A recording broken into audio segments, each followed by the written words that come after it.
Por que você assina artigos usando milhões de anos? Você assina artigos com milhões de anos para ser levado a sério na academia e nega milhões de anos para vender o seu design inteligente em igreja, em podcast? Porque, afinal de contas, assim, ou a ciência tá errada, mas o artigo que você assina tá certo, ou a ciência que está certa e a sua pregação tá errada. Porque eu vejo aí uma contradição gritante daquilo que você prega e daquilo que está recentemente com o seu nome. E aí, rapaziada, Deus existe ou não? Vou reagir à parte 2 daquele debate do Eberlin versus Toshio, ateu versus criacionista. E teve no outro vídeo muitos comentários da galera falando que o Toshio correu quando o assunto era ciência, para provar que Deus não existe. Porém, vou te provar que não. Nesse vídeo eu vou te mostrar que o Eberlin apanhou tanto na ciência quanto na Bíblia. Rapaz, dá pra acreditar num negócio desse? Ele defende o criacionismo, mas não consegue provar. Aí é brincadeira, né, rapaziada? Mas para você entender essa parte de ciências, você tem que ficar até o final, porque o Toshio esclarece tudo, rebatendo ponto a ponto que o Eberlin foi falando. Isso aí vocês podem conferir no outro vídeo, beleza? Mas depois que assistir esse aqui.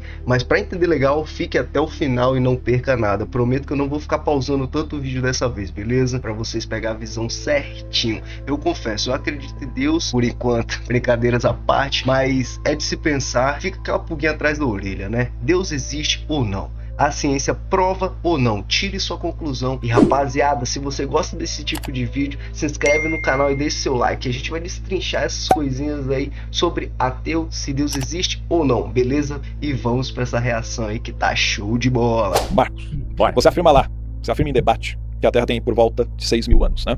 Você usa a Bíblia para isso, talvez você siga até o calendário judaico, que não chega a 6.000 anos ainda. E acabou a ciência, tem que bater com a Bíblia, como a gente já falou. Mas em março desse ano, 2025, você assinou um artigo lá como terceiro autor, né, usando o FTICR de MS lá em petróleo da bacia Sergipe-Alagoas. E lá naquele artigo que eu estava dando uma olhada, ele afirma explicitamente assim, aliás, você está como supervisor e administrador do projeto, além de captador de recursos, né? E está dizendo basicamente assim, a bacia resultou da ruptura do supercontinente Gondwana no período Jurássico tardio ao Cretáceo, 138 a 127 milhões de anos. Pergunta direta que eu faço para você é, se a boa ciência tem que concordar com a Bíblia, por que você assina artigos usando milhões de anos? Você assina artigos com milhões de anos para ser levado a sério na academia e nega milhões de anos para vender o seu design inteligente em igreja, em podcast? Porque afinal de contas, assim, ou a ciência está errada, mas o artigo que você assina está certo, ou a ciência que está certa e a sua pregação está errada. Porque eu vejo aí uma contradição gritante daquilo que você prega e daquilo que está recentemente com o seu nome no artigo. Mostrando que são milhões de anos e que você não vi nenhuma declaração de conflito de interesse você negando isso. Bora. Você entendeu, né, rapaziada? Ele assinou um artigo de 2025, de março desse ano, dizendo que a Terra, com artigo científico, dizendo que a Terra tem milhões de anos. E ele prega que a Terra só tem 6.000 anos. E aí, parceiro? Vamos acreditar no cara? Vamos lá ver qual a ideia que ele tem, né? O homem te apertou agora, hein, Marcos? Bora, apertou mesmo, né, Edson? Bora. O cara fez a lição de casa, não fez, Claro. não? Olha, Edson, que a Terra é jovem, nós temos várias evidências, eu tenho vários podcasts e apresento todas essas evidências lá. Temos os carbono 14, por exemplo, um radioisótopo que tem um tempo de meia-vida extremamente curto, você sabe disso, né, Edson? 5.730 anos. E praticamente tudo que tem carbono na Terra tem carbono 14. Encontramos carbono 14 em diamante, encontramos carbono 14 em tecido mole de dinossauro, encontramos carbono 14 em carvão. Então há uma evidência clara de que se tem carbono 14 em diamante, por exemplo, a Terra é jovem. As fotos do James Webb mostraram claramente que o universo, no início do universo, está igualzinho com o universo aqui. Então ele não teve tempo de envelhecer. Se o tempo tivesse passado, milhões e milhões de anos, bilhões de anos, as estrelas, as galáxias, espirais, você sabe disso, né? A evolução de Hubble, né, Edson? Teriam convergido para elíptica, elíptica para esférica. E a gente teria uma concentração muito, muito pequena de espirais e muito grande de elípticas e esféricas. Não é o caso, a gente vê que a distribuição é igualzinha do começo até o fim. Então a gente tem prova. E eu digo que é a lei da NASA, viu, Edson? E rapaziada, só pra você pegar a visão legal, esse aí o Eberlin, ele defende que a Terra tem 6.000 anos só e que tudo foi criado já pronto e estruturado, certo? Que Deus fez assim e tudo apareceu e tudo pronto do jeito que tá, não tem evolução. Só pra vocês terem uma visão do que ele tá tentando explicar. Contra fotos não há argumentos. O universo é jovem, a Terra é jovem. A gente tem várias outras evidências que eu discuto, por exemplo, o afastamento da Lua, da Terra. Se a gente medir 4 centímetros por ano, Jason Lyon, um grande cosmólogo, ele tem doutorado em cosmologia e astronomia, publicou um artigo sobre esse afastamento, mostrando que aproximadamente 1 bilhão de anos a gente já teria grandes tsunamis, a Lua já estaria batendo com a Terra. A água da Terra, o Sol está esquentando a Terra. Há 1 bilhão de anos a água estaria congelada. muitas evidências de que a Terra é jovem. E que, de fato, todo esse envelhecimento que foi feito artificialmente só foi feito para dar tempo para que com o tempo, pudesse fazer os milagres da evolução. É aquela história, olha, gente, dado milhões e milhões e milhões de anos, o impossível se torna possível, inevitável. São tempo da evolução, são tempo de Darwin. Por isso que a gente envelheceu tudo. Quanto ao artigo do petróleo, obviamente, tem outros colaboradores ali. Eu já publiquei artigos com outros. E a minha parte desse artigo não foi escrever a conclusão. Eu não estava com aquele artigo, viu, Edson, querendo refutar os milhões e milhões de anos. A gente estava fazendo um estudo de proteômica, a gente entrou com os estudos de proteômica e fizemos a avaliação da bacia, tudo bonitinho, ciência da mais pura qualidade. Obviamente, os responsáveis pelo artigo, não era eu. Você pode olhar muito bem que eu não sou o autor correspondente desse artigo. E o que acontece nesse artigo? Mas calma aí. Aí a contradição é gritante, porque ele falou que a ciência é de alto nível e data que tem milhões de anos. E ele falou que é de alto nível, sendo que ele prega que a Terra só tem 6.000 anos. Pô, velho, tá vendo, galera? Tá vendo? Aí fica complicado, tá vendo? Olha a contradição na cara. Parte que me cabia, eu fiz muito bem. Não. Agora, a conclusão, eles escreveram, eu não estou querendo usar esse artigo, não tinha nenhuma evidência lá para refutar o paradigma que eles aceitavam. Então não foi um artigo que eu escrevi para refutar os milhões e milhões de anos. E eles, na percepção dos milhões e milhões de anos, fizeram a conclusão.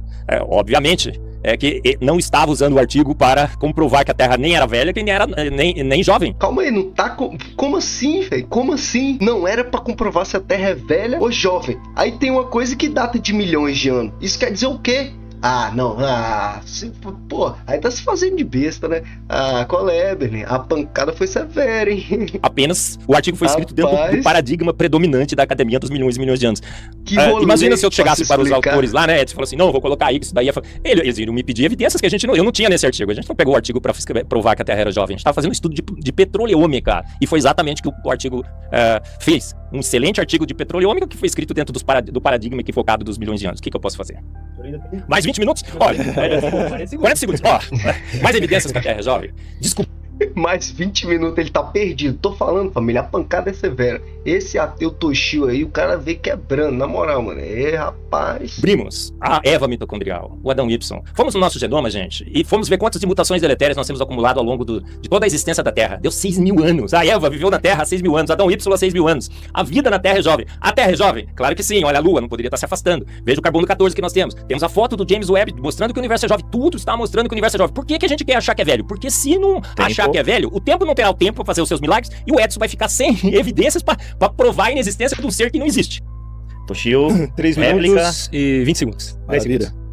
Vamos lá. Sobre a questão do carbono 14, que nem você bem comentou, meia-vida, 5.060. Agora, rapaziada, vocês que estavam comentando no outro vídeo aí, ó, que o cara tinha corrido da parte da ciência, escuta o que o ateu vai falar agora, parceiro. Isso é meia-vida, né? Isso é meia-vida, é a vida inteira. Então, assim, você sabe, e tem vários artigos, inclusive, ao longo dos anos, mostrando que o carbono 14 ele serve para datar até aproximadamente 50.000 anos. Aliás, tem um cara, nós somos parentes pela evolução, né? Mas ele tem um sobrenome meu que é Nakagawa ali. É Takeshi Nakagawa. Tem uma publicação de 2012 que ele fez, não só ele, tem uma série de autores. E ele tá fazendo ali isso num lago, não sei o que, Geusha, eu esqueci o nome do lago agora, no Japão, onde ele tá analisando as camadas. É semelhante à dendrocronologia, quando você pega os anéis das árvores, você consegue fazer a datação de vários milhares de anos ali do planeta. Então isso você consegue fazer pelas camadas que você tem ali dentro do próprio lago. E ele fez isso com o carbono 14 e tudo mais, e datou de aproximadamente 52.000 anos. E ele deixando claro lá essa questão que o mais confiável até aproximadamente 50.000, a datação até 52 e tá ali, e até hoje ninguém refutou isso aí dizendo que é mais novo, né? Agora, aliás, se tivesse acontecido um dilúvio mundial, não poderia acontecer isso nesse lago, porque ele deveria simplesmente não ter todas essas camadas, afinal de contas ele não teria permitido que tal coisa acontecesse. Seria um evento único, específico e já era. Sobre essa questão, então, de diamante ter carbono, a gente sabe que o diamante ele tem milhões até bilhões de anos. E você faz a datação, obviamente, não com carbono 14, você vai fazer até o diamante é utilizado como uma forma do blend, né, que a gente vai falar ali dentro de uma pesquisa científica no laboratório, como para você analisar se tem ruído de fundo ou não. Por que é usado o diamante? Porque o diamante, ele é impossível ele ter carbono 14. Como é impossível ele ter carbono 14, eles colocam, por exemplo, no espectrômetro de massas e tudo mais. Pra quê? Porque se ele detectar que tem carbono 14 lá, o que eles vão falar? O erro tá no diamante. Fala, não, é o espectrômetro que tá com problemas ou limitação de datação. Então o diamante é usado para provar que não tem carbono 14. Então ele só tá mostrando que ou o equipamento tá contaminado, e você precisa fazer, obviamente, todo um procedimento nele, ou tá mostrando a limitação daquele equipamento. Você é especialista nisso, então você sabe que eu não tô falando mentira. Sobre tecido mole também ter carbono 14 é a mesma coisa. É o carbono que você tem ao longo dos milhões de anos que você tem. Papo reto, essa parada aí do tecido mole de dinossauro eu não tô sabendo. Eu fiquei sabendo mais ou menos de uma parada aí que eles estavam querendo, a partir de DNA de dinossauro, recriar eles, né? Deve ser basicamente isso aí, mas disso aí eu tô por fora. E aí de outras bactérias e micróbios que, por exemplo, puderam inclusive consumir parte da questão do tecido que tivesse ali, ou partes do dinossauro, e aí é dele esse carbono. Já tem várias pesquisas mostrando isso, e você também sabe, desde aquele debate com Pirula e a galera lá, isso aí também já foi mostrado pra você. E você falou sobre o carvão, a mesma coisa. No máximo que ele vai mostrar é contaminação da bagaça louca, certo? E falar sobre teoria da conspiração, que o tempo dado pra evolução dá certo, é por isso que você tem milhões de anos, tá errado, cara. Tá completamente errado. Até porque, né, muito antes de Darwin já tinha galera falando sobre uma terra mais velha, não terra jovem. Até a própria geologia não dependia de Darwin pra isso, tá? Beleza, na próxima eu termino o resto. Valeu. Agora a Eberlin pergunta 3 minutos. Muito bem. Sobre o carbono 14 em diamante. Tem um trabalho muito legal que foi publicado, viu? Vou mandar pra você, Edson. Pegamos o diamante, cortamos um pedacinho e tudo. Tem um monte de carbono 14 lá. Não era pra ter. Carbono 14 é feito com espectrometria de massas. Eu conheço muito bem o equipamento. Tá contaminado. Não é contaminação, porque a gente cortou em vários pedacinhos. E outro ponto, família. O Eberlin, ele fala que fez esses testes, coisa e tal, mas não foi por pares, tá? Porque quando é coisa científica, tem que ser por pares. Não é só um grupo fazer o experimento e dizer que é aquilo. Tem que mandar pra outros lugares, coisa e tal, pra galera ter aquele estudo e constatar que aquilo é cientificamente comprovado, beleza? No caso dele aí, não. Ele, a equipe dele, fez o estudo e botou lá e falou que é isso aí. A gente tomou todos os cuidados. E não é só carbono 14, é tecido mole em dinossauro. Gente, dinossauro com tecido mole, colágeno, elástico e plástico, 17 diferentes tipos de biomoléculas. Nós fizemos o proteoma do dinossauro, da proteína do dinossauro, viu, Edson? Digerimos a proteína, estão todos os peptídeos lá intactos. É proteômica com espectrometria de massas. Provas evidentes de que os dinossauros são muito recentes na Terra. Senão a gente não estaria detectando colágeno elástico e plástico. Veja só. Mas vamos para minha pergunta, né? Senão, nós estamos discutindo aqui se a ciência aponta ou não aponta para Deus, certo? Edson, queria mostrar algumas citações de alguns grandes cientistas, tá bom? Sim. Einstein disse que ele era ateu, ele disse que não era. Ele cria no Deus de Spinoza, mas cria em Deus. Obviamente a gente pode discutir a natureza desse Deus. O Deus bíblico ganha de goleada. Ele foi o único que se fez homem, esteve entre nós e vimos a sua glória como do unigênito Filho do Pai. Ele esteve entre nós, andou sobre as águas. Aí, outra parada, família, tá vendo? O Eberlin começa a citar a Bíblia. E no outro vídeo ele toma lapada na Bíblia também e fica querendo correr do debate. Vou deixar no card em algum lugar aí pra você assistir também um outro vídeo. Ele curou cegos, paralíticos, ele ressuscitou e seus discípulos morreram mortes terríveis, testificando a sua ressurreição.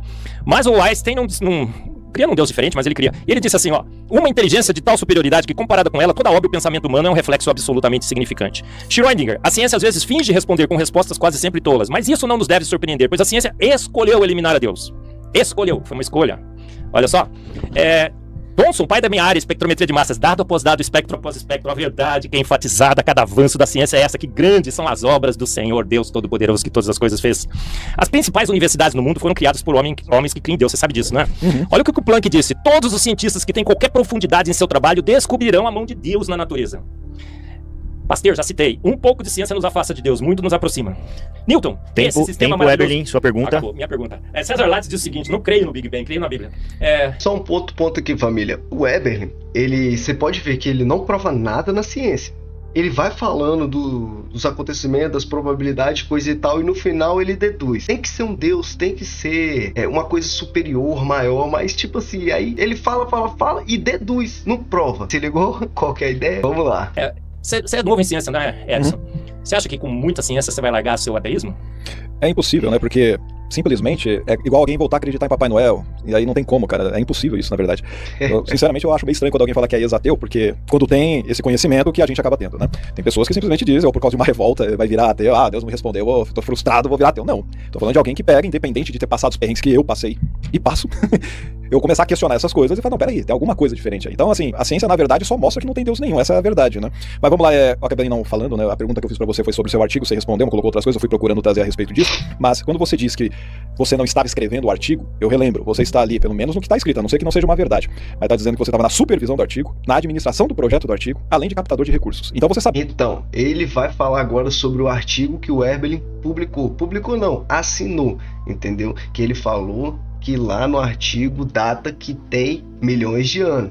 Mas ele prega que a Terra tem 6.000 anos. Então aí agora o ateu, o Toshio, vai quebrar ele no meio. Tire suas próprias conclusões. Sabia o que estava sendo escrito e você, como é um defensor de uma terra jovem, você não pode simplesmente aceitar ali e falar, não, Como é? É contraditório, você entende? Eu tô fazendo um trabalho específico onde eu tô divulgando, escrevendo livro e tal, batalhando pra dizer que a Terra é jovem, só que na hora de fazer a minha ciência, a maior parte das pessoas não fazem isso que eu fiz, de chegar a ver os seus trabalhos e analisar o que tá sendo feito. E você tá sendo completamente contraditório. É semelhante a um pastor que fala uma coisa na pregação, um padre que fala na missa, mas daqui a pouco tá vivendo uma coisa totalmente diferente. E aí você fala que você não tem a responsabilidade, sendo que você é o supervisor do barato, cara. Então, que nem eu comentei. Então você assinou uma coisa que tá errada, cara. Você assinou uma coisa que tá errada, Evelyn. Caramba, velho. Como assim? Se você quer refutar uma coisa, como é que você tá corroborando ela, velho? Não faz o menor sentido. O cara entra na contradição na própria vida. É complicado isso daí. Caraca, mas vamos lá. Mano. Sobre o seu artigo do diamante, eu queria saber se você publicou o artigo, se você também mandou de forma independente para que outros laboratórios pesquisem o que teve nesses diamantes e se realmente você fez todo o procedimento correto. Porque é assim que funciona a ciência. Você publica, ó, tá errado, o diamante é novo. Ótimo. Cadê a... Dá pra ver que o Eberlin tá muito incomodado, família. Tá incomodadíssimo com as perguntas e a refutação do Toshio pra cima dele. Dá pra ver, pô, esse debate ele tomou um couro. Ele se arrependeu de ter saído de casa, velho. As réplicas desse trabalho, cadê a falsificabilidade? Isso tem que acontecer. Se não tá acontecendo, não tá fazendo ciência nenhuma. Beleza. Homens e cientistas que creram em Deus, né, que você comentou aí. Vamos pegar o barato aí da ciência, porque a maior parte do pessoal gosta de usar esse argumento, né, como se fosse um apelo à multidão, e nem é tão multidão assim. Lembrando que o Eberlin também falou que o Toshio é novo nessa parte de ciência. Beleza? Vou parar aqui e vou deixar o vídeo correr, família. É uma falácia do caramba. Até porque se todo mundo tivesse certo, né? Só porque tem muita gente, o pessoal tivesse certo, ou pela quantidade de anos alguém estivesse certo, a gente teria que, por exemplo, virar hindu. Porque a religião mais antiga é o hinduísmo. Tem mais de 5 mil anos aí, aproximadamente, muito mais velha que o judaísmo, tem gente pra caceta e tá lá. E não tem só cientistas cristãos, tem cientistas muçulmanos, tem cientistas hindus, tem cientistas budistas, tem cientistas judeus, de tudo quanto é tipo de fé e não fé, além dos agnósticos. Então a gente não pode simplesmente, porque a pessoa é crente, ela tá fazendo ciência, então ela tá certa. Não. Até porque as pessoas podem fazer ciência e elas não são perfeitas, elas vão cometer o erro, né, Marcos, de crer. Entende? Isso é um erro, porque obviamente não tem nenhum. Mas elas não deixam essa fé atrapalhar a realização da ciência. É uma coisa que infelizmente eu tô vendo em você, cara. Porra, mano. Eu gostaria mesmo, sério, você, na sua área, você faz um trabalho incrível, parabéns mesmo, cara. Mais de 1000 e poucos artigos lá, cara. E pode ver, o que eu falei aqui do artigo, você tá corroborando a ciência. Você tá fazendo certo, parabéns. E você falou que é um artigo de qualidade. Ciência dá mais pura qualidade, por isso tá milhões de anos. Não tá milhares de anos. É por isso que é da mais alta qualidade. Família. E você mesmo falou que não tem evidências contra isso, sendo que você já deveria ter. Porque você disse que tá cheio de evidências, mas você poder, cara, eu vou matar agora a pau isso daqui. Você não fez isso. Você teve a oportunidade em mãos, você resolveu assinar e faz de conta que ninguém tá vendo. Ele tá muito desconfortável, Weber. Agora, vamos lá. Sobre os cientistas, repito, a galera fez independente da fé. A maior parte do mundo, hoje, mais de 2 bilhões, é cristã. Dá uma contabilizada aí de quantos cientistas são de fato cristãos. Deveria ter a maioria, porque se a fé levasse as pessoas a pesquisarem... Rapaziada, olha só o Eberlin. Enquanto o Toshio tá desenrolando pedrada pra cima dele, olha como é que ele tá desconfortável, mano. Se liga. A trabalharem, a buscarem mais o conhecimento e enfatizarem a ciência, a gente deveria ter um monte de gente na ciência fazendo esses trabalhos, e não é o que a gente tem. Então é exatamente o contrário. Se você pegar a proporção aí de cristãos pra quem tá na ciência, não por quê? Porque a fé faz exatamente o que você tá fazendo. Que é pegar, eu chego numa conclusão sem qualquer tipo de evidência, eu alego que é aquilo e paro de estudar. Vou parar de pesquisar. Poxa, pelo menos você tá dizendo que tá criando algum artigo aí. Eu quero ver esses artigos publicados e depois refutados. E aí eu quero ver como é que vai ser o barato doido, beleza? Mas, em suma, isso pra eu respeitar o tempo, depois a gente vai. Valeu. Eberlin, Maravilha. 3 minutos, réplica. Vocês viram claramente que o Edson tenta me desqualificar. Na falta de evidências para provar a inexistência de Deus, ele tenta me desqualificar. Mas perdão, desculpa, rapidão. Eu não desqualifiquei não, ainda te elogiei pelo trabalho científico que você faz. Não viaja na maionese. Não viaja na maionese. Que fala de milhões de anos. Essa é uma estratégia muito interessante, quando você chuta a canela do seu adversário. Pô, não é estratégia, cara. Isso é uma coisa óbvia, isso é um fato. Você defende que a Terra tem 6 mil anos, mas assina um artigo de alta confiabilidade que você mesmo falou, é ciência de pura confiabilidade, que data que tem milhões de anos, e quer falar que não tem nada a ver isso? Rapaz, meu Deus do céu. O adversário ficou procurando nos meus artigos pra achar alguma coisa pra atacar o Eberlin. A tese não é a existência do Eberlin, é a existência de Deus. Se eu ajo ou não ajo 100% como eu deveria agir. Isso é indiferente pra existência de Deus, viu, Edson? Agora, o que acontece? Aquele artigo não estava concluindo nem se a Terra era jovem, se a Terra era velha. Ele apenas estava repetindo um mantra sagrado na geologia. A gente não estava discutindo a idade da Terra naquele artigo. Questão de princípios, né, Eberlin? Questão de princípios. Tá vendo? Ele quer desqualificar o oponente. Quando você tá chutando a minha canela, significa que ele perdeu o debate, deve ter sido isso. Quando você chuta a canela do adversário. Eu nunca chutei a canela do Edson aqui. Fiquei procurando nos artigos dele lá se ele publicou alguma coisa que vai contra as percepções dele. Gente, 90% dos ganhadores de prêmio Nobel, 90%. 66% que criam no Deus bíblico, cristãos. Só 10% de ateu, e no meio do ateu tem os ateus lá que nem ateus são, tá? 90%. Então parece que boa ciência se faz crendo em Deus, para o louvor e glória desse grande Deus. A gente imita Deus na ciência. A gente nega Deus, mas imita, a gente copia. Você vai na farmácia, Edson, praticamente todos os remédios que estão lá são moléculas que estão na criação de Deus. Produto natural, o outro é sintético, não. Aí, ele tá falando molécula, não sei o que, é tudo provado e comprovado, pô. Dá pra você provar. Aí ele pega isso tudo, fala que a complexidade é baseada em Deus, entendeu? Aí que pega, pô. Ele tira, tipo, assim, um acaso, tipo, eu acho que é isso. Por isso que fala, pode ser um hindu, pode ser qualquer outro deus, depende do que você acha, tá ligado? Inspirado em produtos naturais. Os grandes cientistas, gente, um pouco de ciência te afasta de Deus, muito te aproxima dele. Um pouco de ciência te afasta de Deus, muito te aproxima dele. A gente com boa ciência se aproxima de Deus. César Lattes, o maior cientista de todos os tempos no Brasil, ganhou 2 prêmios Nobel, você sabe que ele ganhou, né? Só não entregaram pra ele. Deveriam ter entregado, quem fez o trabalho foi ele. Ele disse assim, eu não creio no Big Bang, eu creio na Bíblia. Ele creia no Deus bíblico. Olha, tem a maior cientista brasileira de todos os tempos, a mais premiada cientista brasileira de todos os tempos, ganhou mais de 40 prêmios. Ela crê em Deus. E só por coincidência, minha filha, ela crê em Deus. Sabia, Edson? Eu pus aqui, isso aqui é bem legal, Edson. Eu pus aqui, gente. Não sei se dá pra mostrar aqui esse desenho aqui, depois vocês colocam lá. Eu pus aqui, o maior químico da Unicamp. Só por coincidência, é o que vos falo aqui. Parabéns. O maior físico da Unicamp. César Lattes. Os dois criam em Deus, Edson. Um pouco de ciência te afasta de Deus, muito te aproxima dele. Um pouco de ciência, você fala assim, eu tenho certeza que Deus não existe. Muita certeza, não existe certeza em ciência. Muita ciência te aproxima dele. Caraca, velho, o Web, ele tá falando e não tá falando mais nada. O coro foi severo. Rapaz. Como César Lattes e como eu. Obrigadão, gente. 3 minutos. 3 minutos. Maravilha. Respondeu Quando nada. Você diz que muita ciência afasta de Deus. Aproxima. Então, obrigado. É exatamente o contrário, né? Quando você estava, por exemplo, se você estivesse fazendo mais ciência, você veria, se você fizer ciência de verdade, nesse aspecto, você faz ciência na parte da química. Isso você faz e você publica. Tanto é totalmente o contrário do que você prega. Aí pode ver, não tem nada a ver com Deus. Então, quanto mais você faz a ciência mesmo, você vai ver que não tem nada a ver com Deus. Quando você faz pouca coisa, ou você ignora as evidências, e quando você ignora aquilo que tá gritando na tua cara que você tá errado, só que você quer guardar a tua fé por causa de algum... Não sei. Porque essa questão de ter que guardar. Até porque essas pessoas, se a gente for conversar com elas, que você tá citando aí, outras já morreram. Mas eu acredito que muitas delas não concordariam contigo, tá? E elas não seriam negacionistas como você tem sido. Rapaziada, e aí? Me fala tu. Ele apanhou ou não apanhou também na ciência? Infelizmente ele não teve como refutar, ficou naquele negócio de acaso, isso e aquilo, falou e não falou nada. As pancadas que o Toshio deu foi severa, família. E assiste o outro vídeo, beleza? Tire suas conclusões, certo?